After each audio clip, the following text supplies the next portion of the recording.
लगा दो आग पानी में, जवानी उसे कहते हैं, और छीन लो सिलेक्शन, कहानी उसे कहते हैं। अगर तुम्हारी रगों में खून नहीं जुनून दौड़ता है, अगर तुम्हारी धड़कनों में जीतने का नशा है, तो आइए मंजिल को उसकी औकात दिखाते हैं। तैयार रहना, मैं पूरे जोश के साथ में आपके बीच में होऊंगा। तेरे पसीने की हर बूंद को मुझे चमकाऊंगा, सपने बड़े देखना, पूरा करके तेरा शेर शेर ही दिखलाएगा। हेलो दोस्तों, मैं विनय भगत स्वागत करता हूँ आपका बीबी क्लासेस में। आज हम देखेंगे संविधान का भाग 4 जो अनुच्छेद 36 से 51 के बीच में है, जिसमें राज्य के नीति निर्देशक तत्वों के बारे में बताया गया है। ठीक है, इसके पहले मैंने संविधान का भाग 1, संविधान का भाग 2 और संविधान का भाग 3 चैनल पे है तो वीडियो अपलोड कर दिया है।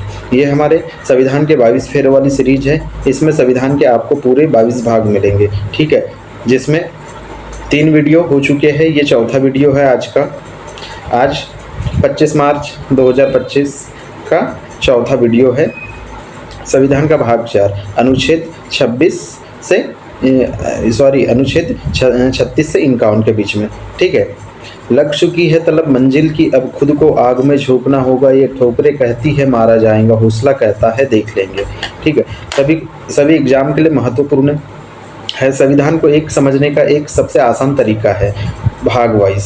ठीक है, मैंने संविधान को एक सरल रूप में आपके सामने ला रहा हूँ।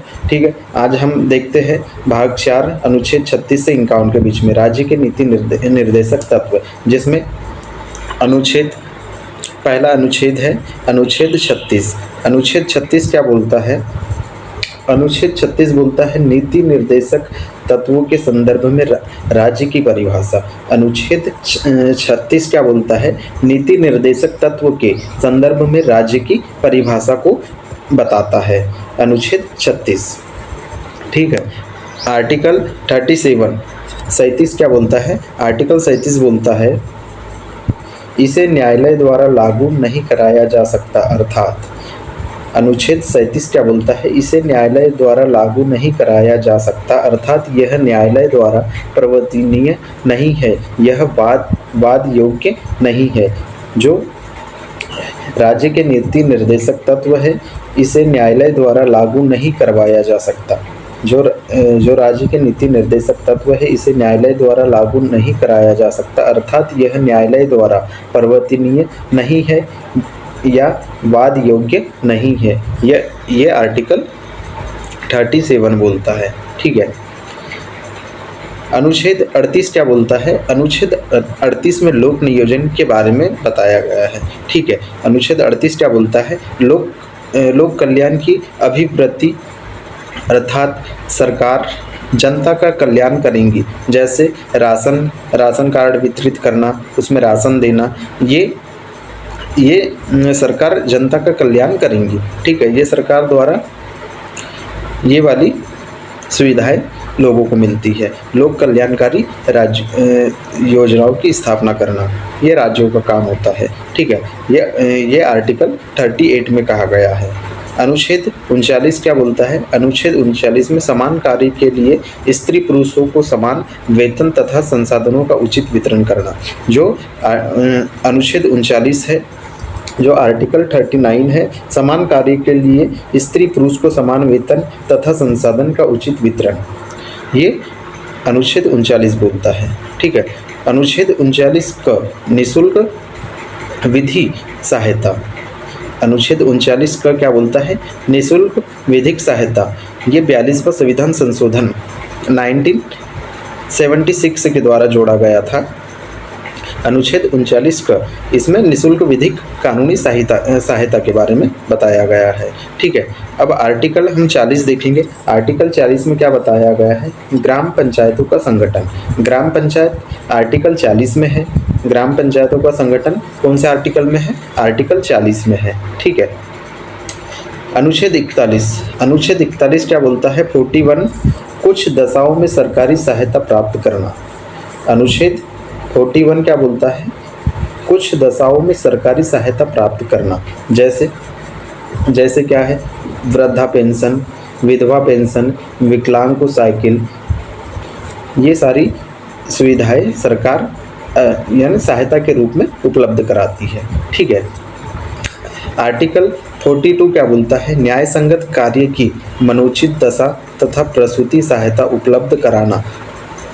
जो आर्टिकल 42 है इसमें प्रसूति सहायता के बारे में बताया गया है।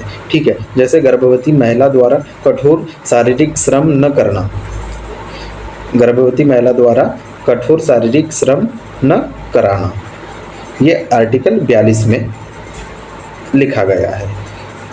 अनुच्छेद 43, अनुच्छेद 43 में क्या है? अनुच्छेद 43 में बताया गया है निर्वह योग मजदूरी अर्थात इतना वेतन दिया जाए कि परिवार चल सके। जैसे कुटीर उद्योगों के बारे में आर्टिकल 43 में बताया गया है निर्वह योग मजदूरी अर्थात इतना वेतन दिया जाए कि परिवार चल सके। ये 43 में बताया गया है। अनुच्छेद 43 क में क्या बताया गया है? उद्योग प्रबंधन में कामगारों की भागीदारी। जो उद्योग प्रबंधन में कामगारों की भागीदारी के बारे में बताया गया है 43 क में। ठीक है। अब हम देखेंगे अनुच्छेद 43 ख। अनुच्छेद 43 ख में क्या बताया गया है? सहकारिता के बारे में उल्लेख है। जो अनुच्छेद 43 ख है इसमें काय के बारे में उल्लेख है? इसमें सहकारिता के बारे में उल्लेख है। आर्टिकल 44 अनुच्छेद 44 में क्या है? अनुच्छेद 44 में है समान सिविल संहिता। अनुच्छेद 44 में क्या है? समान सिविल संहिता। समान सिविल संहिता अर्थात सभी धर्मों के लिए विवाह एवं तलाक की शर्तें समान रहेंगी भले ही विवाह की रिक्तियाँ अलग हो।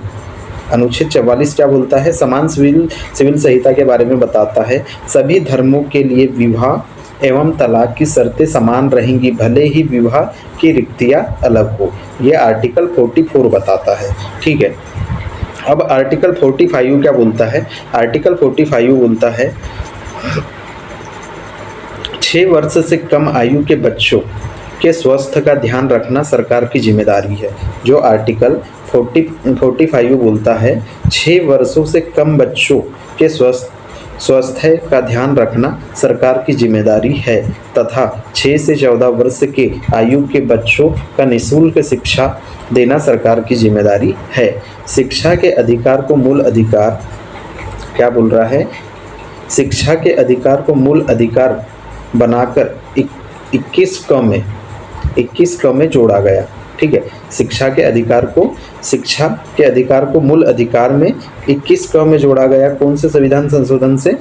86वां संविधान संशोधन 2002 के तहत शिक्षा को मूल अधिकार में जोड़ा गया। और मूल अधिकार कौन से आर्टिकल में?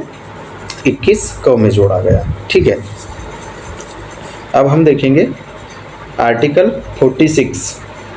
आर्टिकल 46 में SC, ST और OBC के विशेष आरक्षण को बताया गया है। जो आर्टिकल 46 है अनुच्छेद 46 है ST, SC और OBC के विशेष आरक्षण को बताया गया है। ठीक है। और अनुच्छेद 47 में क्या बताया गया है? अनुच्छेद 47 में पोषण के न्यूट्रिशन के बारे में बताया गया है। अनुच्छेद 47 में क्या बताया गया है?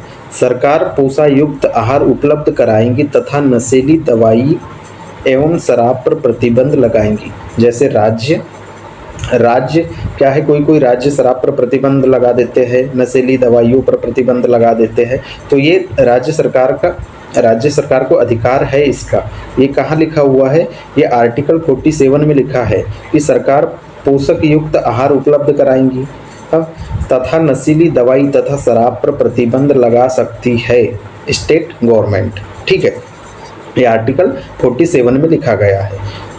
अब आर्टिकल 48 क्या बोलता है? आर्टिकल 48 बोलता है कृषि एवं पशुपालन की वृद्धि तथा दुधारू पशुओं के हत्या पर प्रतिबंध। जो अनुच्छेद 48 कृषि एवं पशुपालन की वृद्धि तथा दुधारू पशुओं के हत्या पर प्रतिबंध लगाता है। आर्टिकल 48 में क्या है? कृषि एवं पशुपालन की बात कही गई है तथा जो दुधारू पशु है इनकी हत्या पर प्रतिबंध लगाता है। आर्टिकल 48। ठीक है। आर्टिकल 48 क देखते हैं। आर्टिकल 48 क में क्या बताया गया है? पर्यावरण, वन तथा वन्य जीव की रक्षा करना सरकार का कर्तव्य होगा। जो आर्टिकल 48 क में पर्यावरण, वन और वन्य जीव की रक्षा के बारे में बताया गया है, ये सरकार का कर्तव्य होगा। इसे जोड़ा गया था 42वां संविधान संशोधन 1976 के द्वारा इसे जोड़ा गया था। ठीक है, अब हम देखेंगे आर्टिकल 49। आर्टिकल 49 में है राष्ट्रीय स्मारकों की रक्षा करना सरकार का कर्तव्य होगा। जो आर्टिकल 49 है, आर्टिकल 49 में लिखा गया है राष्ट्रीय स्मारकों की रक्षा करना सरकार का कर्तव्य होगा। ठीक है, और आर्टिकल 50 में लिखा गया है, आर्टिकल 50 में लिखा गया है कार्यपालिका से न्यायपालिका को अलग करना। आर्टिकल 50 में क्या है? कार्यपालिका और न्यायपालिका का पृथक्करण के बारे में बताया गया है। आर्टिकल 51 में क्या बताया गया है?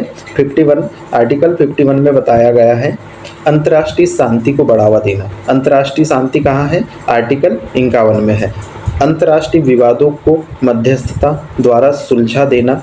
इसी अनुच्छेद के तहत जो हमारा भारत है यूएनओ का सदस्य बना था। जो इसी अनुच्छेद के तहत जो हमारा भारत है यूएनओ का सदस्य बना था। ठीक है दोस्तों, ये हमारा भाग 4 था, जिसमें हमने अनुच्छेद 36 से 51 तक पढ़े। ठीक है, इसके बाद हम लेके आएंगे भाग 5। ठीक है, इसकी अगली क्लास होगी भाग 5 की। हाँ, कुछ देख लीजिए, नीति निर्देशक तत्व को 3 भागों में बांटा गया है। जो नीति निर्देशक तत्व है इनको 3 भागों में बांटा गया है, देख लेते हैं हम। जैसे इनमें से जो गांधीवादी अनुच्छेद कौन कौन से है वो देख लेते हैं हम। जैसे अनुच्छेद 40 हो गया, अनुच्छेद 40, अनुच्छेद 43 ख, अनुच्छेद 46, अनुच्छेद 47 और अनुच्छेद 48 ये गांधीवादी सिद्धांत पर आधारित है। ठीक है, और समाजवादी सिद्धांत पे कौन से आर्टिकल है? समाजवादी सिद्धांत पे आर्टिकल है 48, 39 का, 41, 42, 43 का और 47। ये समाजवादी सिद्धांत पर आधारित है। हाँ, और उदारवादी सिद्धांत पे कौन से अनुच्छेद आधारित है? जैसे 44 हो गया, 45 हो गया, 48 हो गया, 48 क हो गया, 49 हो गया, 50 हो गया और 51 हो गया। ठीक है दोस्तों, याद रखिए, इम्पोर्टेंट है।